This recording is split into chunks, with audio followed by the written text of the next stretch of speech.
Assalamu alaikum, and peace be unto you, dear listeners around the world. Welcome to our podcast series titled Big Questions About the Human Being, Bioscience and Islam in Dialogue. On behalf of the entire team that contributed to this series, let me say, we are thrilled that you have tuned in. Thank you.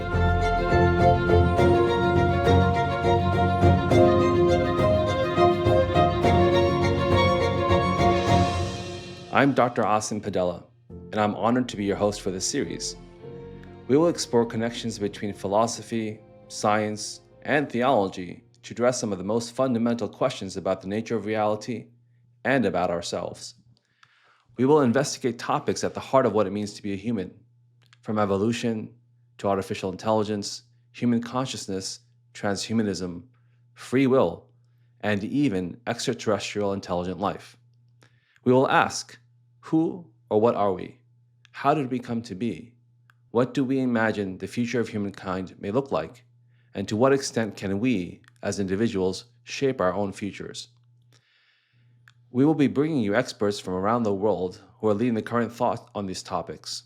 You'll be hearing from voices from our small blue planet, from Cambridge and Oxford to Malaysia, Turkey, and Oman, not to mention spanning the east and the west coast of the US, with a fair few of us in the Midwest. That is certainly a lot of ground to cover, pun intended, but it's exciting stuff, wouldn't you agree? Hold on, don't answer that rhetorical question. Please do let me assure you that we've assembled a team of intrepid guides to help us navigate this terrain together. That said, before we undertake our journey of discovery, let me introduce myself a bit more fully, share a little bit about the origin story of this podcast series, and give you a sneak preview of this episode along with the rest of the series. According to ChatGPT, I'm a leading American emergency medicine physician and bioethicist with expertise in public health, ethics, and religious studies. That's mostly true and rather flattering, but like much AI-generated text, it's a bit thin on nuance. So here's the 100% human-authored version. My life's work, both personal and professional, has been to bridge the worlds of bioscience and Islam. I was trained in bioengineering, medicine, and health research. I have also studied classical Arabic, Islamic theology, and law. And for the past 2 decades, I've been asking, how do religious beliefs shape our health experiences? And how might Islamic ethics speak to the moral challenges of modern medicine? This podcast actually grew out of one such project, a research and education initiative supported by the John Templeton Foundation. We noticed a striking gap in medical education. Across the globe, the default bioscientific concept of medical treatment is that the human being is a biological machine. Medical training tends to skip over deeper questions about human nature, purpose, and meaning. And what about religious perspectives? Well, if they show up at all, they're far too often represented as being in conflict with science. So I brought together a team of scientists, theologians, and educators to design a seminar-based curriculum for Muslim students preparing for medicine. We explored 5 big questions about the human being. Where do we come from? What are we made of? Are we free? Can we be changed? And are we unique? Our aim was to examine those questions from both bioscientific and Islamic lenses, and to do so using a framework that respects the different ways of knowing these traditions offer.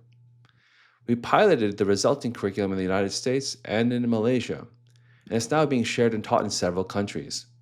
If you're curious, you can find more resources and details on our website, medicineandislam.org. This podcast series is one way that we're taking the work to the broader public, inviting you into the conversation, and hopefully planting some seeds of curiosity, inspiring you to explore these questions further. Now that you've got the backstory, let's look ahead. This series unfolds over 6 episodes.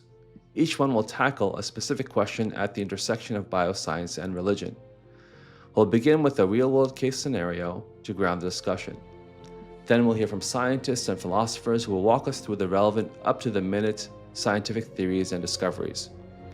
Our Muslim theologians and thinkers will then explore what the Islamic tradition has to say on the topic. Finally, I'll wrap up with a few reflections, connecting the dots between the case and all of the insights we've gathered. Make sense? Well, I hope it does. Buckle up, our journey starts now.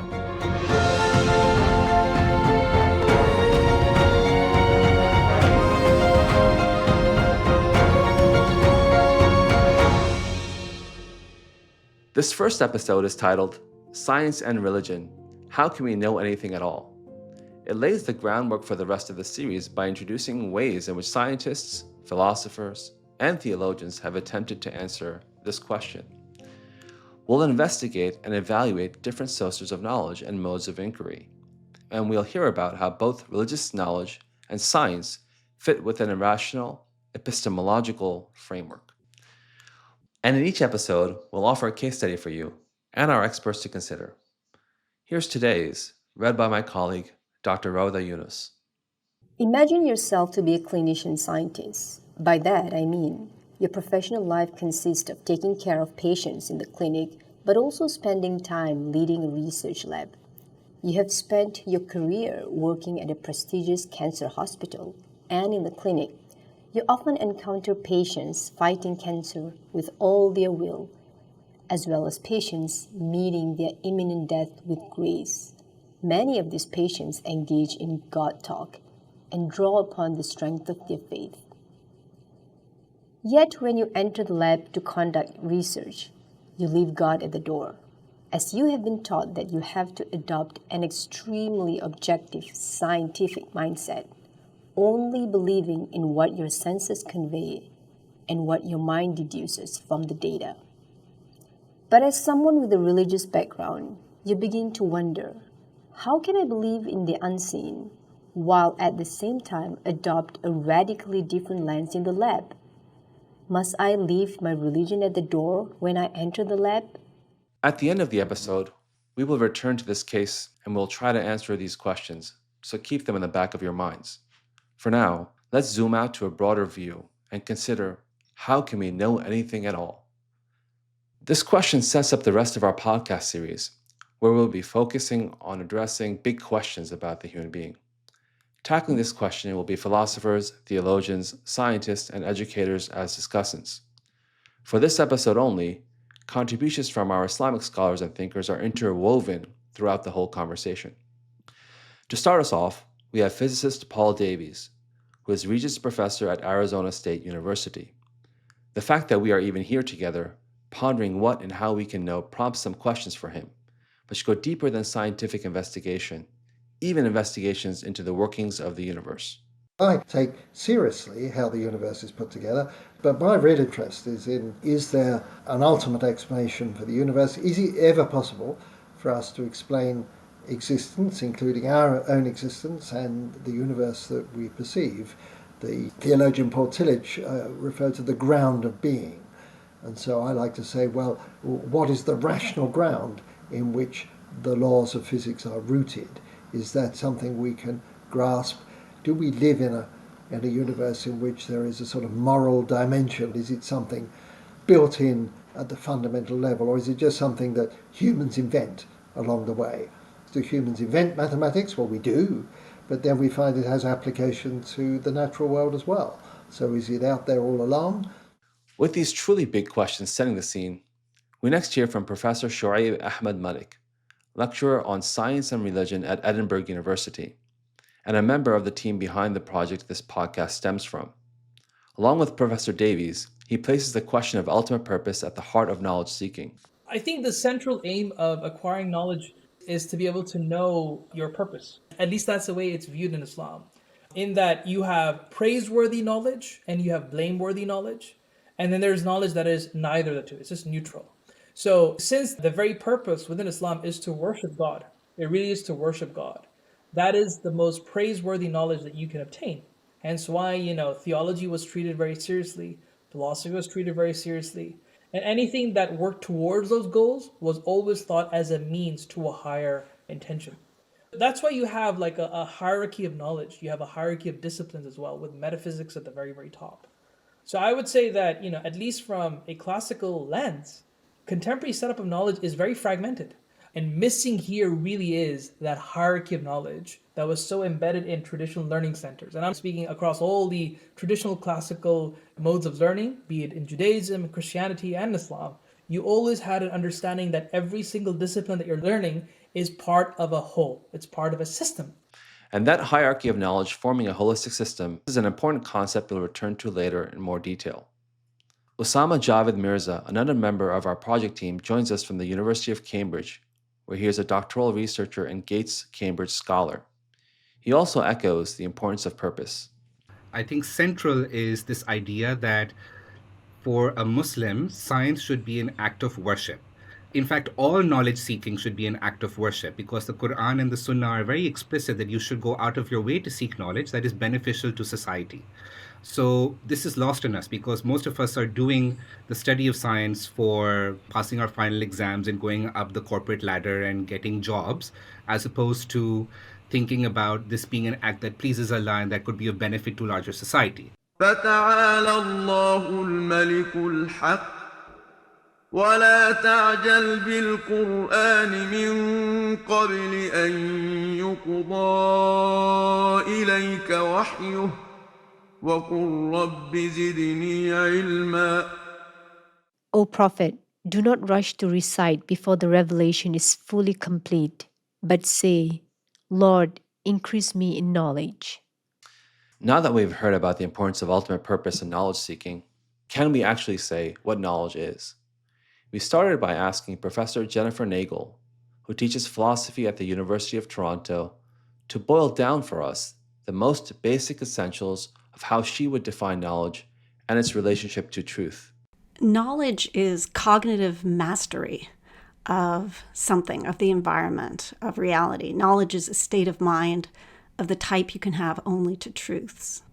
Truth is something very foundational. It's not something that can be broken down and analyzed in terms of simpler constituents. When we talk about knowledge, we're talking about cognitive success. We're talking about not just happening to hit the truth, but getting it in the right way, getting it in a way that's robust and repeatable. From an Islamic perspective, there is a rich body of thought to draw on as part of our investigation into what constitutes knowledge and where it resides.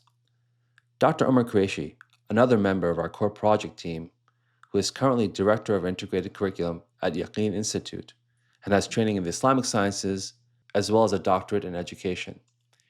He shares a nuanced understanding of the nature of knowledge that can be drawn upon from an Islamic epistemic framework. In the Islamic tradition, the understanding of knowledge is such that the scholars or theologians address it within a specific discipline. For example, like in Kalam theology, which is the Islamic tradition of systematic or rational theology. Many theologians held that you can't actually define knowledge. It's so obvious. However, at least in the Kalam theological tradition, the description of knowledge that's provided centers around this idea that knowledge it's an attribute of a person's soul. And that attribute provides to the person in their soul an image of the object of knowledge. And they would say that knowledge of the object is accompanied by a level of certainty such that they have not made a mistake or an error in perceiving that particular object. One component is of the object itself, but also it's accompanied by a certain type of certainty that no error has been made. The definitions of knowledge we've heard so far set the bar pretty high. Using terms like cognitive mastery and certainty, we'll take a closer look at certainty in more detail a little later. But first, let's get some clarity about the types of knowledge and how we go about seeking them. Professor Nagel shares. We could break knowledge into different scientific disciplines. There's a more sort of foundational division between types of cognitive mastery, and there's a set of divisions that you find even marked in different languages around the world. And these tend to split knowledge into, at most, about 4 categories. So we have perceptual knowledge, knowledge gained by the senses. We have testimonial knowledge transmitted to us from others. We have inferential knowledge, knowledge secured on the basis of reasoning from premises. And the last category might be introspective knowledge or awareness of your own phenomenal states, the kind of knowledge that you might have of the fact that you're dizzy or the fact that you're hungry. Those are sort of foundational divides in ways of knowing. It's interesting to notice the large amount of common ground shared by these types of knowledge that Professor Nagel just enumerated, and the 3 primary categories of knowledge in an Islamic epistemic framework, which Dr. Malik will share next. The first mode of knowledge is through pure reason. So we have the ability, without having any empirical input, to be able to make certain inferences. So I know that if I put two objects together, it must mean that 1 plus 1 is equal to 2, right? So that's one mode. The second mode is to do with what we can know empirically. So this is based on our experimentation and things that we can do to make meaningful inferences from the world around us. And this parallels things like regularities, laws of nature. And the very function of science is to be able to determine what are the laws of nature. Things that are observable with our bare eyes. So when I drop something, we can infer that there's something that's pulling this down. And then there's a third kind, which is to do with revelation. And revelation, at least in Islamic thought, is sent via prophets. Now, in addition to these three primary categories, Dr. Qureshi introduces us to several other sources of knowledge. There's this knowledge called wujdan, which is the inner sense, which is a person's self-knowledge. Something when a person's qualities, such as when they feel joy, sadness, hunger, satiation, these are all objects of knowledge that a human being has. Also, what they would call immediate or primitive knowledge, like knowledge of first principles. And these are knowledge that's innate and they're always with a person. They extend it also to other sources of knowledge, such as what's called hadith or intuition. And this is also a source of knowledge that a person has. They also look at things like dream visions that a person may have, what they would call ilham or inspiration. And these are cognitions that occur to a person, which is a faculty in the Islamic tradition called the heart or the qalb. And usually they talk about it as inspiration is a conviction which God creates in the heart of a person during a state of wakefulness. And then other sources of knowledge too, which are similar to this, which is, they would say, revelation, which also occurs to the heart. While Dr. Qureshi mentions a myriad sources of knowledge, when we turn to our final panelist for this episode, Professor Tara Shears, a particle physicist at Liverpool University in the United Kingdom, and asked her, how can we know anything at all? She metaphorically skipped the line at the banquet buffet and went straight to her favorite dessert. Not the velvet cake, sorry, Professor, we have to drop our metaphor here now, but one particular mode of knowledge seeking. There are different ways in which we can approach getting knowledge, but the key is knowing when we have that knowledge and when to believe that we have a really good understanding. And for me, the best approach is through science and the scientific method. As Professor Shears just alluded to, whichever types of knowledge we seek, we also need ways to assess the reliability of that knowledge. Professor Nagel points out that for each category of a way of knowing, there is corresponding evidence available to support the knowledge that that way of knowing yields. So if you have perceptual knowledge, there's evidence out there in the world that's accessible to you and accessible to others who possess the same senses as you do. Testimonial knowledge is knowledge from other people. So if you describe your knowledge of a fact that's relayed to you from a third party, you'd be marking it as testimonial. Inferential knowledge involves some kind of combination of evidence from various sources and processes of reasoning within you. And then introspective knowledge really locates the source just within you. You have privileged access to your own phenomenal states, states like pain or pleasure or hunger, and other people don't have that kind of access to it. So you can think of knowledge as really broken into these four main streams, depending on the location of the evidence that's supporting your claim. So now that we've heard about different ways of knowing and types of evidence, what kinds of systems can be used to assess the certainty of knowledge? In this series, our primary focus is on epistemic frameworks developed within scientific and Islamic contexts. Dr. Malik gives us an example of how one particular type of knowledge, testimonial knowledge, is verified within an Islamic framework. There's a whole discourse within Islamic epistemology on how you understand, how you validate, and how you verify testimony, reports, right? So there are false reports, there are true reports, and there are mechanisms and methods whereby you can obtain useful information through those reports. So I'm assuming, just for the sake of the argument, that listeners who may be hearing this None of us may have ever gone to Antarctica, but we all know what Antarctica is. We have full knowledge of it because we've come to that information via so many independent channels that to think that this is a lie would be to think that you're living in a massive conspiracy. And the interactive way in which we not only acquire and transmit knowledge, but also evaluate it, is a uniquely human activity according to Professor Nagel. We can scrutinize things using our senses. We can mull over things in reasoning, construct mental models. We can introspect and try to become more aware of our inner feelings. But I think one of the most important forms of knowledge pursuit that we have is interactive. So we are uniquely positioned among animals on this earth to use each other to improve our own epistemic position. We've got natural language, which enables us to talk about virtually anything.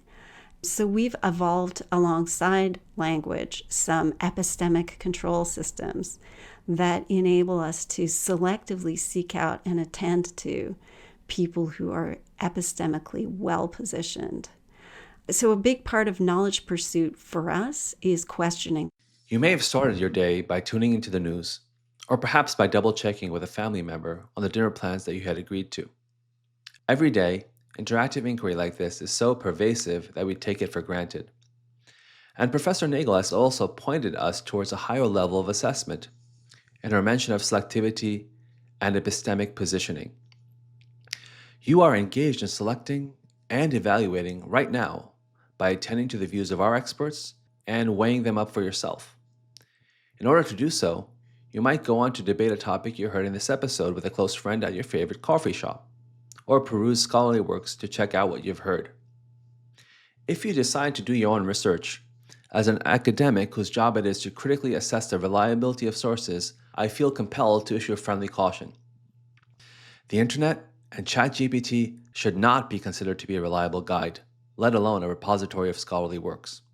Your local librarian, or a leader in your community like a scholar or an imam, on the other hand, could be helpful in pointing you towards reliable sources of information. This mode of inquiry that we use in our daily lives also exists at greater levels of scale and sophistication in the form of a myriad of thought traditions throughout history and across cultures. So now, let's turn our focus to a particular systematic method of approaching knowledge. You heard me mention this at the beginning of the episode, the Islamic epistemic framework. And Drs. Malik and Qureshi have already shared some pieces of this framework on how knowledge can be accorded with any certainty. We heard about the certainty accorded to different sources of knowledge, where divinely revealed knowledge has the highest level of certainty.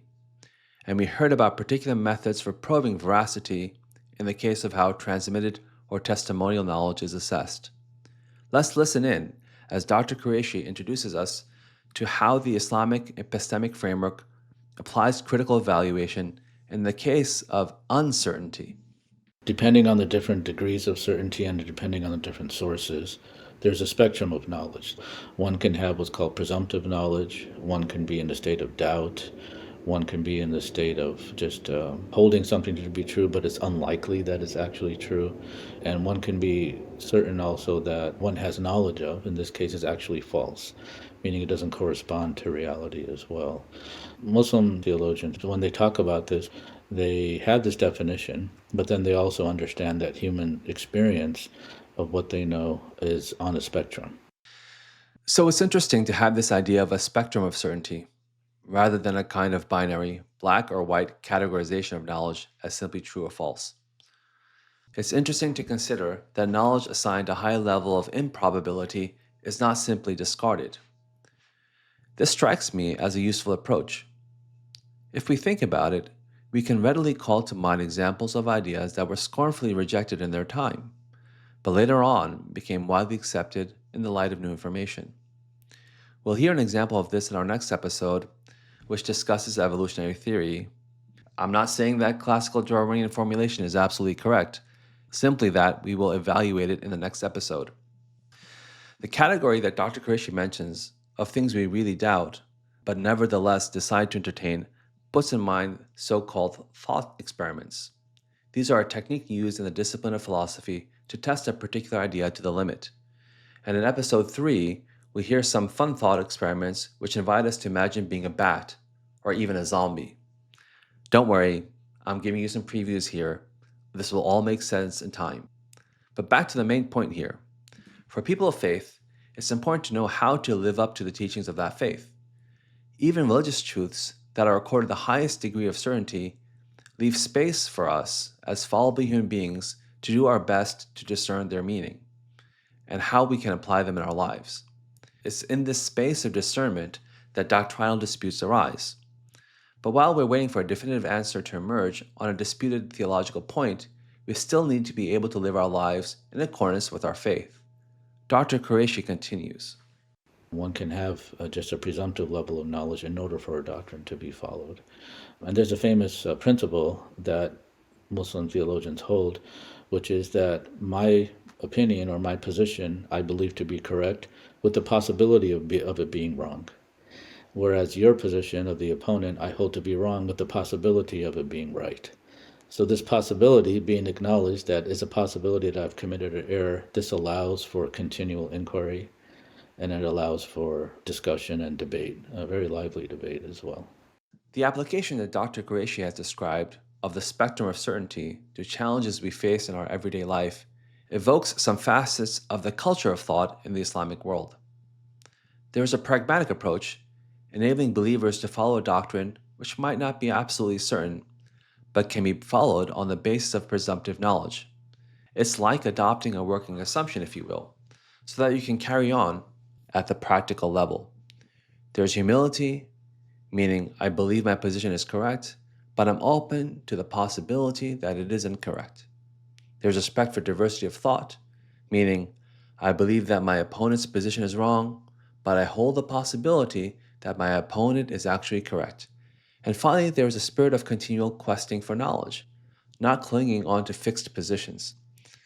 And it's kind of paradoxical. As adherents of faith, we seek truth. As scientists, we seek increasingly certain evidentiary support for our theories. But at lower levels of certainty that Dr. Qureshi is talking about, there is nevertheless a tolerance for ambiguity within the Islamic epistemic framework. This tolerance creates fertile ground for deliberation, and this deliberation, in turn, helps us to keep refining and extending our knowledge. And while divine revelation carries the highest level of certainty, we've also heard about testimony. Its level of certainty depends on the strength of its corroboration. And for some, parts of divine revelation are carried upon testimonial knowledge. So back to our Antarctica example. A Sir David Attenborough documentary might weigh significantly into your level of certainty that Antarctica exists, as may the penguin photos a close friend showed you from their recent Antarctic cruise. When it comes to scientific inquiry, empirical evidence comes together with our rational assessment related to the strength of that data stream. In other words, the corroborating evidence that lends its strength, or to the inductive or deductive processes that help us posit what reality that data stream, or in other words, the empirical evidence, speaks to. Professor Nagel reflects on the processes of rational inquiry embedded in the scientific pursuit of knowledge. I think something that lies really at the heart of science is the idea that we can not only question each other, but we can, in a sense, question nature. We can develop hypotheses that we can test according to whether their predictions are or are not upheld in our observation. So I think controlled experimentation and observation of reality is a really vital source of knowledge for us. Let's pause for a moment to untangle a few threads. Back at the beginning of this episode, we heard about different sources of knowledge. These are closely related to modes of knowing.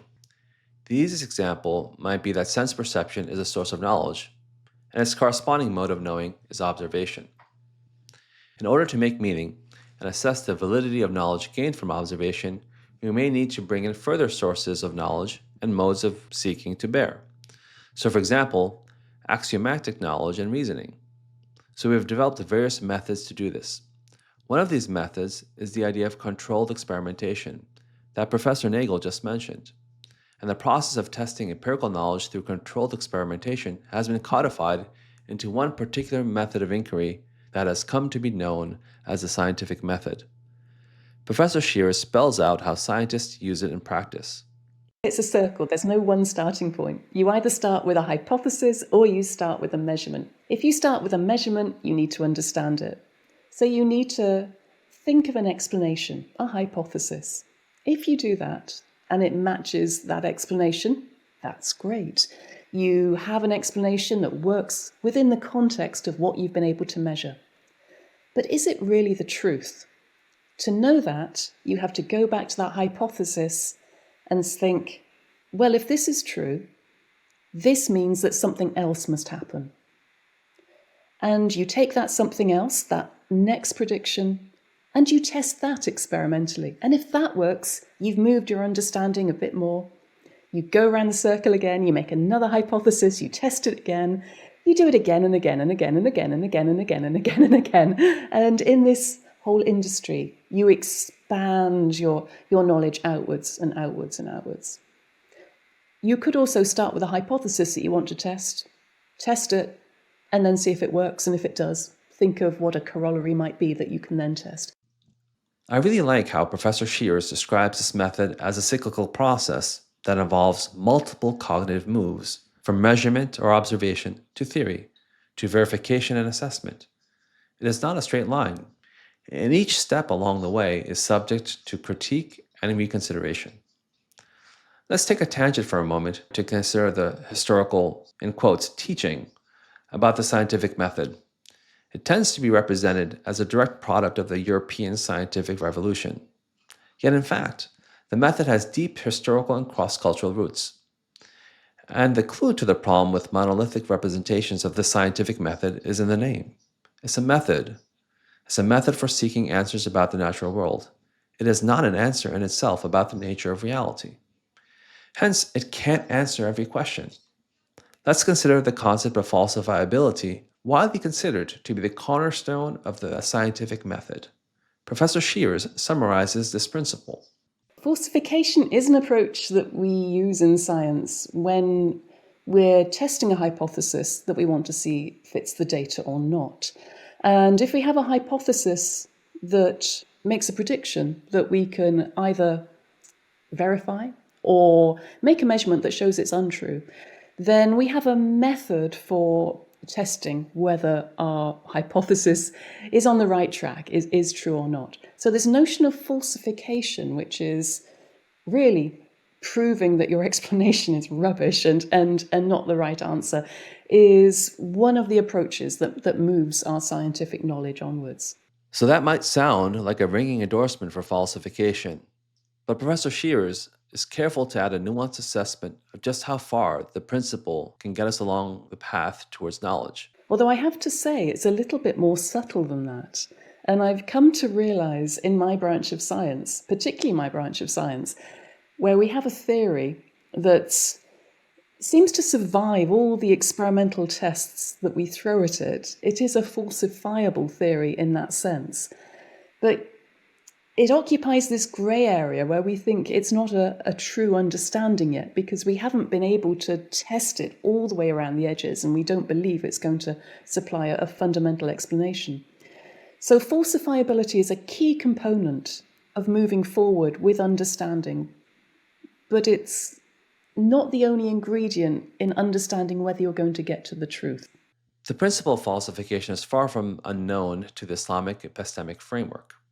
Remember, we heard Dr. Krish expound on the importance of holding the possibility that our positions may prove to be incorrect. So we hold uncertain knowledge presumptively rather than conclusively. And he joins Professor Shears in reflecting on the limits of falsification. His critique is specifically framed in the light of an Islamic epistemic framework.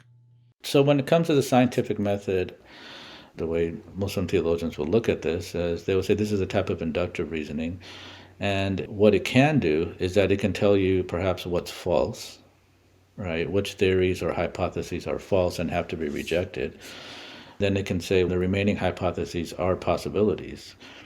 Can it tell you which hypothesis is actually true, right? It can't really do that. And the second thing is that they would say that this type of reasoning doesn't lead to the certainty that informs and forms part of the conception of knowledge that we talked about earlier. As Professor Davies relates, these limits are perhaps most evident on the outer reaches of scientific investigation. There's a rough and ready consensus of how we go about testing things and making hypotheses and so on. But during my career, I have to say that an awful lot of theoretical work, I'm a theoretical physicist, a lot of that work has gone off into what some people feel is never land. They often cite string theory, for example, as incredibly mathematically elegant, almost impossible to test, and occupying the resources of a large fraction of the theoretical physics community. I would say at the end of the day, something has to be testable, there has to be some connection to observation or experiment, but exploring the outer reaches of theory can often be very entertaining and stimulating and can lead to other ideas in other branches of the science.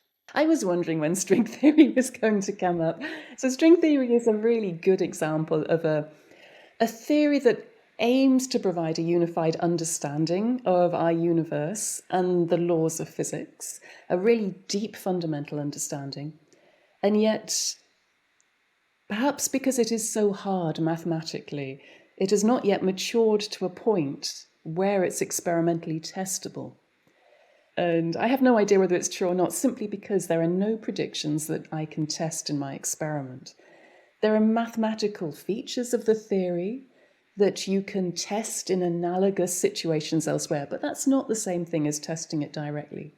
So string theory is out there on the periphery of potential understandings of what the truth of the universe is, where we haven't yet reached the technological maturity to be able to pin it down and really see whether it is or not yet. Professor Nagel expounds on the point that we just heard from Professor Shears to consider whether the scientific method is, in fact, applicable to the whole of what we call the sciences. I'm not sure that there is something that deserves to be called the scientific method, because I think there are multiple methods used within science. There are some sciences that don't require experimentation, astronomy, for example, and some sciences where experimentation plays a vital part. I do think it's characteristic of science that empirical observation ends up playing a crucial role, except that I also want to classify, for example, mathematics, broadly speaking, as a science. It's a disciplined investigation. It's not an empirical science. At the same time, mathematics is crucial in structuring the modeling that's performed across a great variety of different sciences. So I think our understanding of science and scientific methods is actually quite complex, and it continues to evolve as we develop new techniques over time. I think we're always looking for ways of thinking that are robust and ways of thinking that can be counted on to deliver the truth, to reduce uncertainty, to reduce ambiguity. But I wouldn't want to jump in and say we can quickly define what the scientific method is now and always will be, because I think we're continuing to come up with new ways to tackle the problem of the nature of reality, recently including innovations even in artificial intelligence. So we're perhaps starting to come up with ways of using tools that have cognitive capacities of their own, in some ways outstripping ours. Professor Nagel mentions an intriguing possibility here.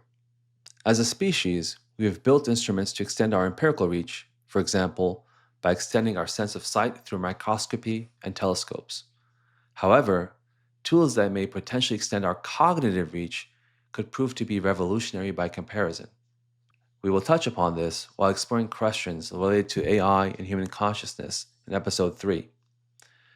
But for now, let's go back to the scientific method and one of its foundational philosophical underpinnings, naturalism. Naturalism is the idea that only physical objects, by which I mean matter that takes up space and volume and is subject to time, exist, and that only forces that operate upon these physical objects are natural laws, for example, gravity. Hence, naturalism is closely aligned with the ideas of physicalism, materialism, and it is, by its nature, reductionistic, This idea is a philosophical one that makes claims about the nature of reality, and scholars separate philosophical naturalism, also termed as metaphysical or ontological naturalism, from methodological naturalism. Methodological naturalism arguably separates tools of inquiry into physical objects and into those natural laws from the truth claim that all that exists is physical and all that exists that is physical is also subject to those natural laws. To those of you that are listening who come from a religious background, you would likely not agree that all that exists is physical in nature, and not everything is subject to the laws of physics. This would preclude the existence of angels, the occurrence of miracles, and other things like this. However, you may concede that the adoption of methodological naturalism is indeed a viable means to ascertain knowledge about reality. And that is the point. As critical assessors of knowledge, we must be vigilant in detecting the philosophical views that can be smuggled in with methodologies of scientific inquiry. Osama Mirza cautions us against an ideological mechanistic reductionism that can creep into biomedical settings, and in some cases can be distorted to support unethical uses of biomedicine. Now, to the point about reductionism specifically, this idea that you can reduce man to being a machine, that human beings are made up of subatomic particles and they all obey quantum mechanical equations or Newton's equations. Thank you to quantum mechanics, because now we know that there is an inherent level of uncertainty, that you cannot determine things in that way. But this idea has seeped in that free will is an illusion, and hence moral actions are inherently relative. There's no need to hypothesize a soul. These sort of ideas have now seeped into the public conscious within increasingly secularized societies. They're not necessarily critically unpacked, and they are related to this idea that you can reduce a human being to just biology, and beyond biology to mathematics and physics, that there is nothing subjective beyond that. And so when you remove that sense of sacred, when you remove that sense of things that are beyond our comprehension, what has also then happened is that it has created space for things like eugenics.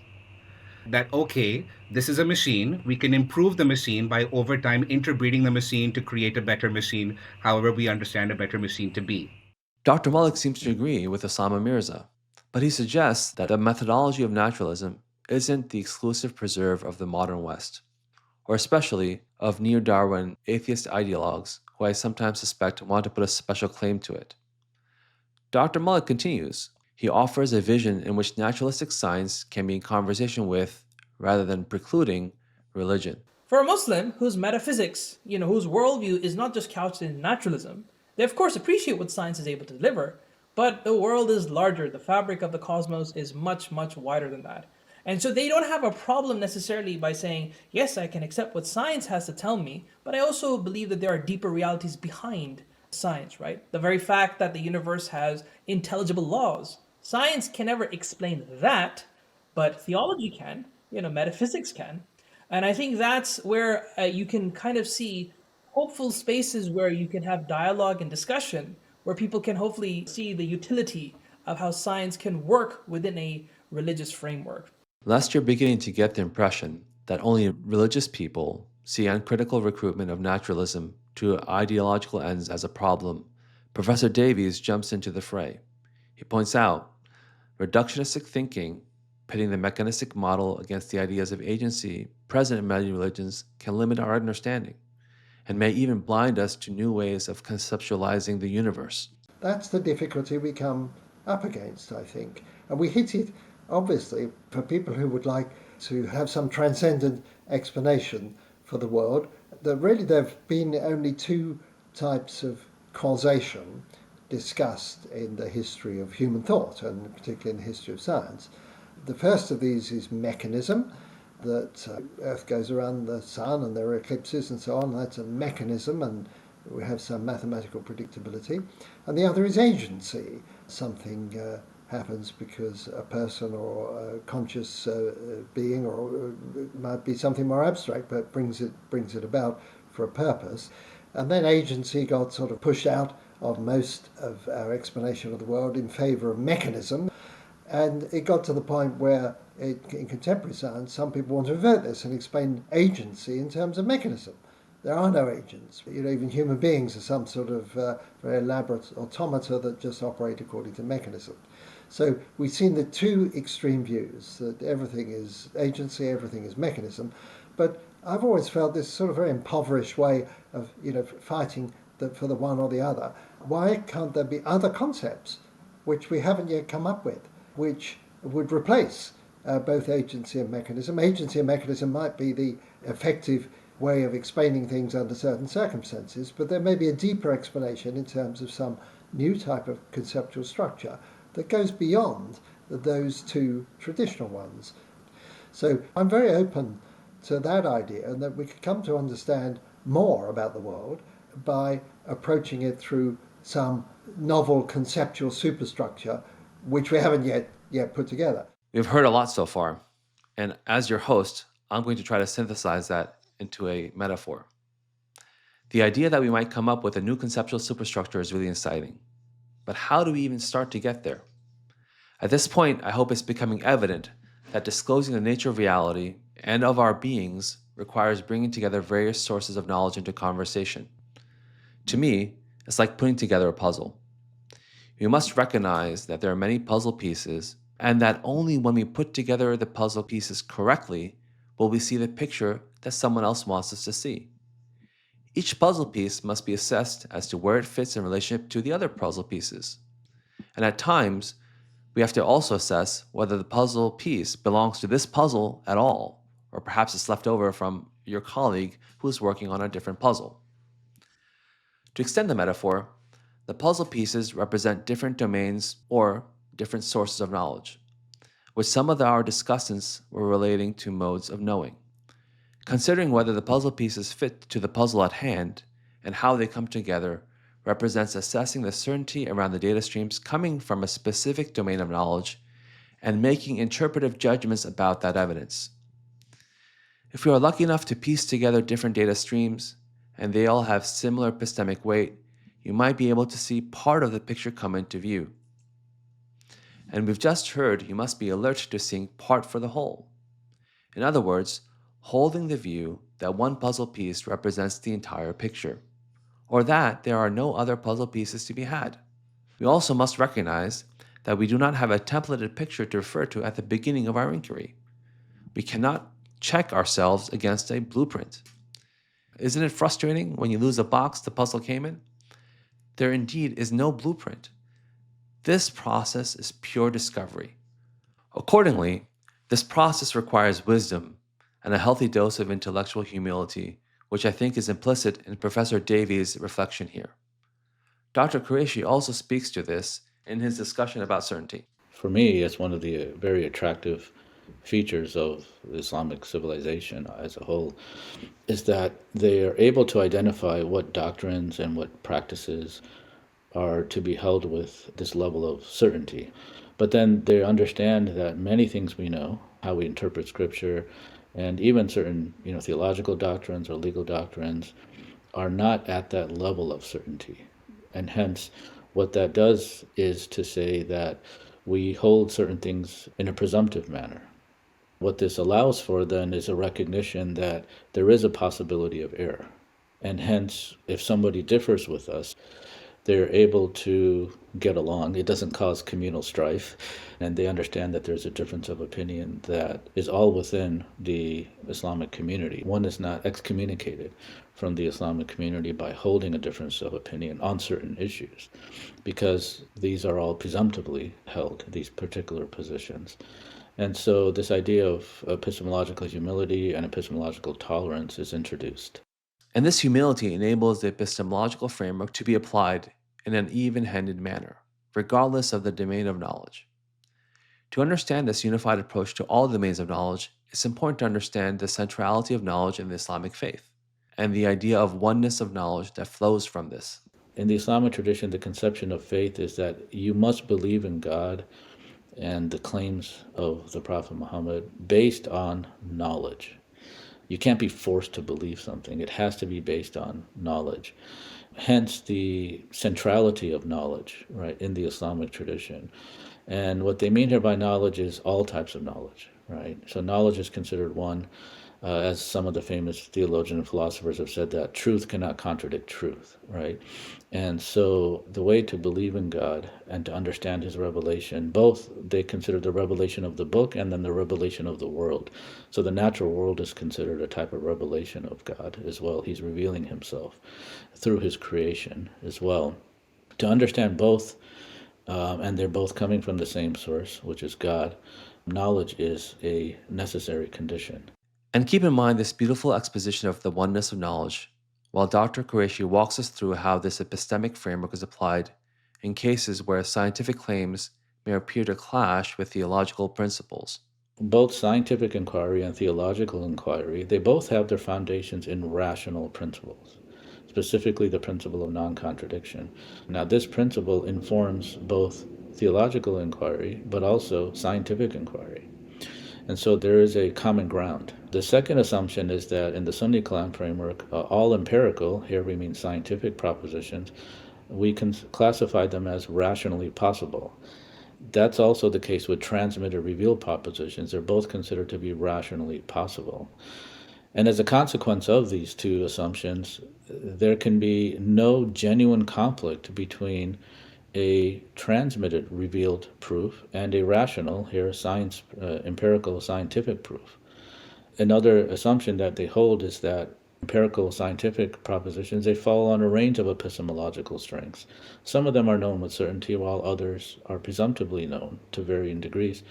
And same thing with transmitted or revealed propositions, religious knowledge. That also falls on a range of epistemological strengths. Again, some are known with certainty, and while others are only presumptively known. And the final assumption is that in no scenario, right, should the proofs of each scholarly community should be entirely discarded, right? They have to engage each other, and hence anything that's known with certainty, absolute certainty in the area of science, and anything that's known with absolute certainty in the area of theological knowledge, there can be no genuine conflict at all.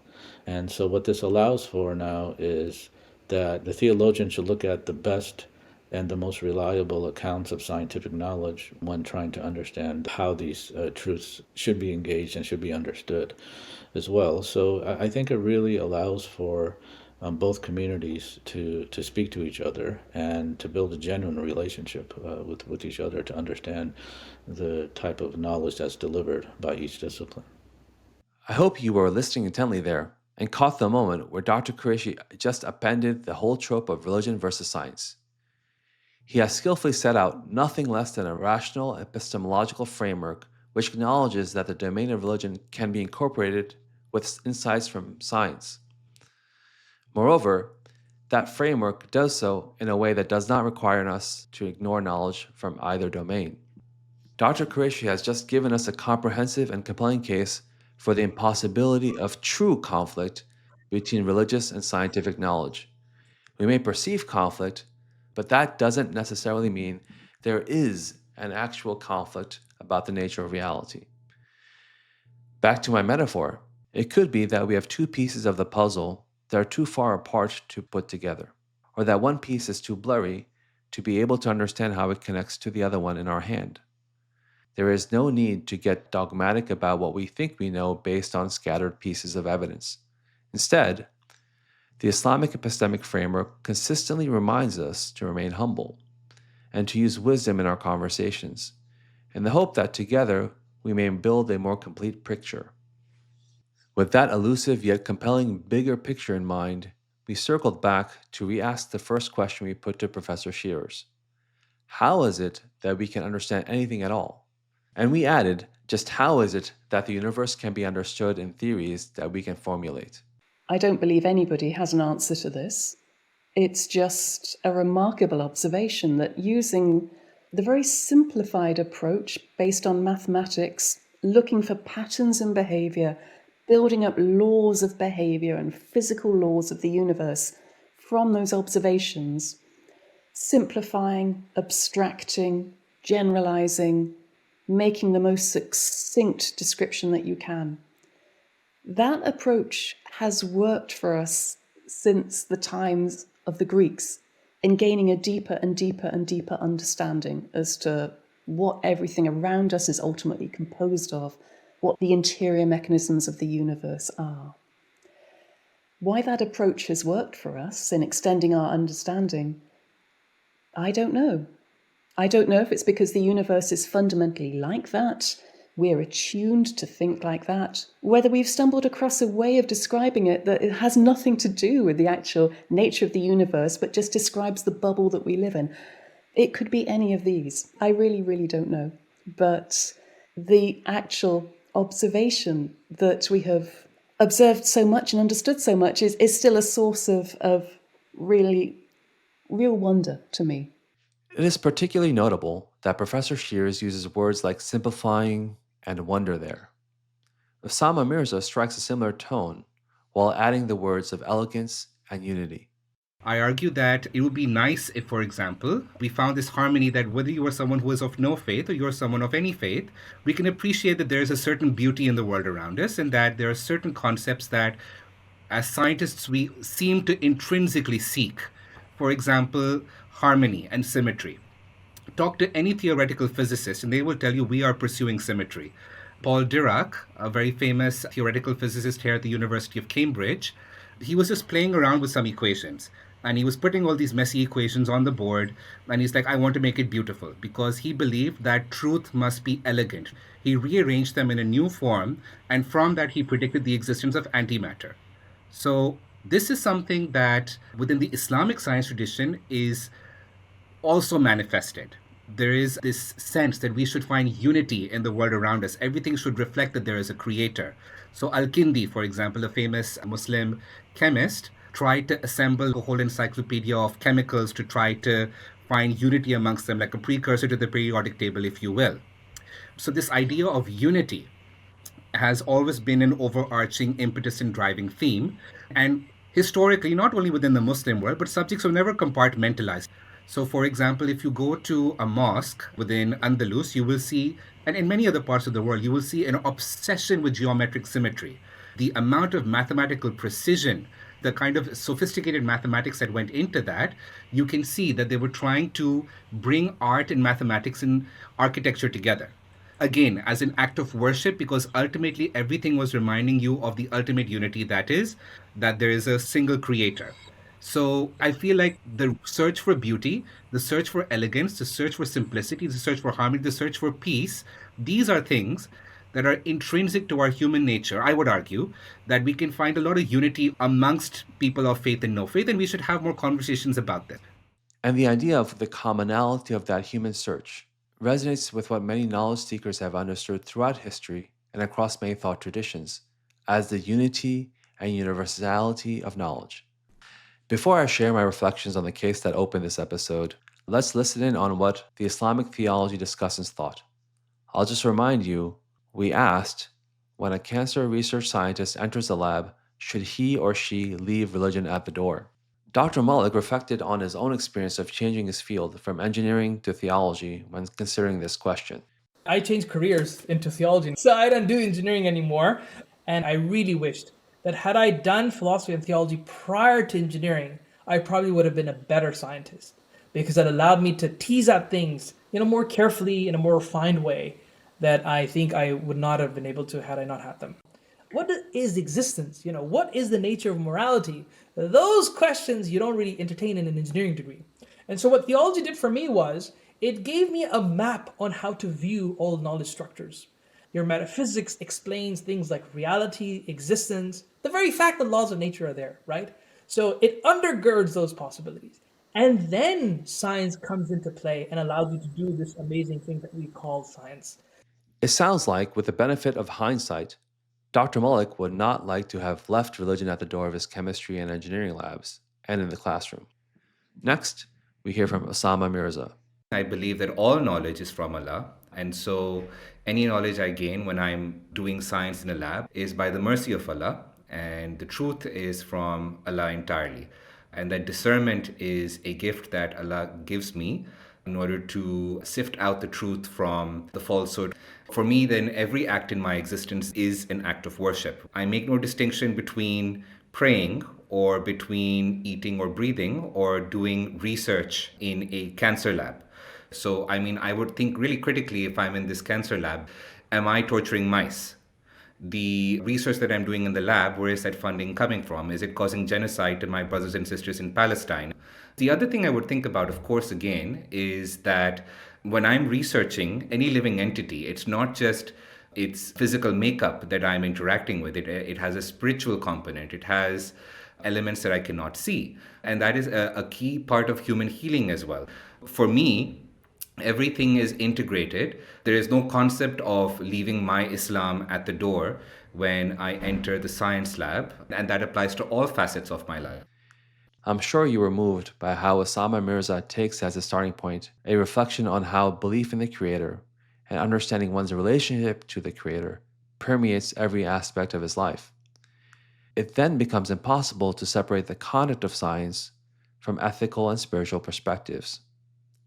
This raises a profound challenge to the business as usual way in so much of how our science, technology, and biomedicine functions.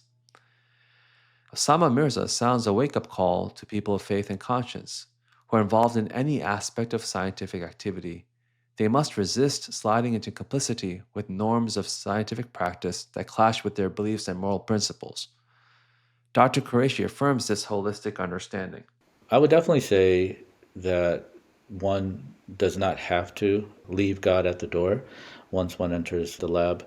In looking at the Islamic tradition, it doesn't require one to do so, and Muslim scientists have not done so. They've definitely invoked God in different ways in their investigations, not just solely in seeing their activity as praising God, but also, and I guess if we extend God to what we would call non-natural causes in explaining observed natural phenomena, then they also invoked non-natural causes there.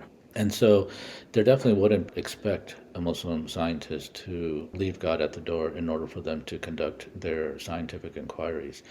So there'd be no epistemological reason why one would have to leave God at the door and going into the lab, nor leave the scientific world, at the door when trying to understand God's revelation.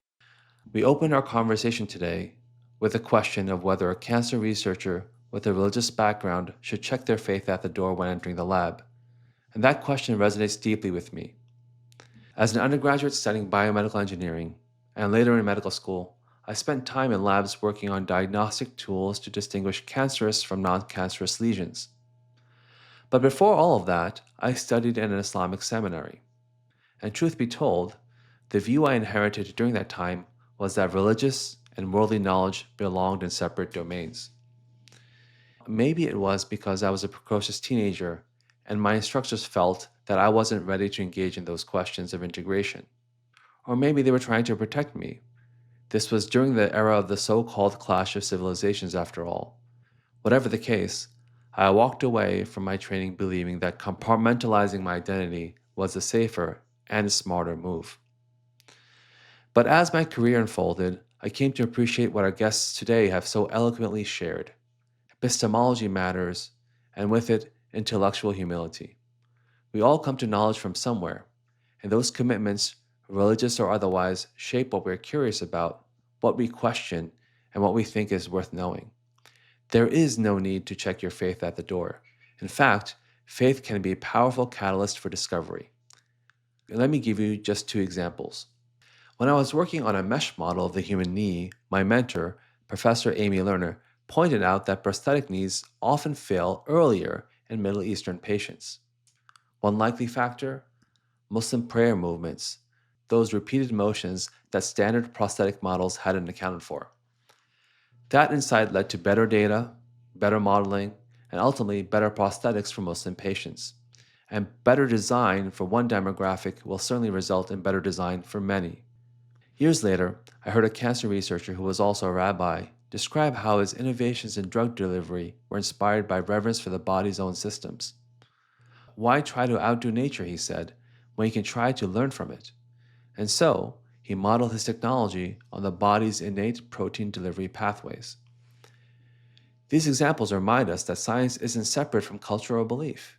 It's shaped by them, and sometimes even strengthened because of them.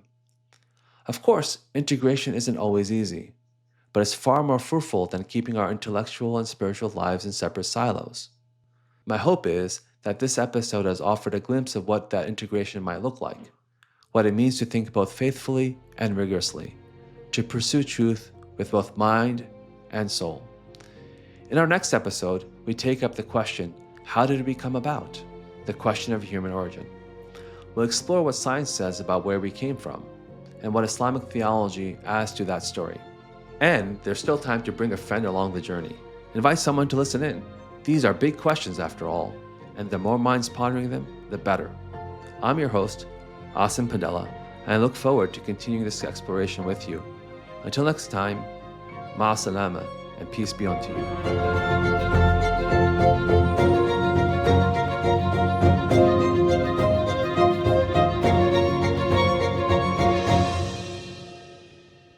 Big Questions About the Human Being, Bioscience and Islam in Dialogue was presented by me, Dr. Aasim Padela, with Dr. Rawda Yunus.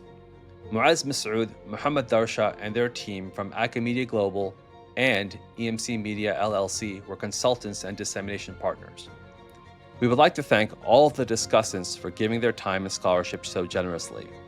This podcast was supported by the John Templeton Foundation and hosted by the Initiative on Islam and Medicine and the Medical College of Wisconsin. The producers are Kirsten Dwight and Martin Redfern, and this was a Beacon Hill production. For more details about this podcast and about the project in general, please visit medicineandislam.org.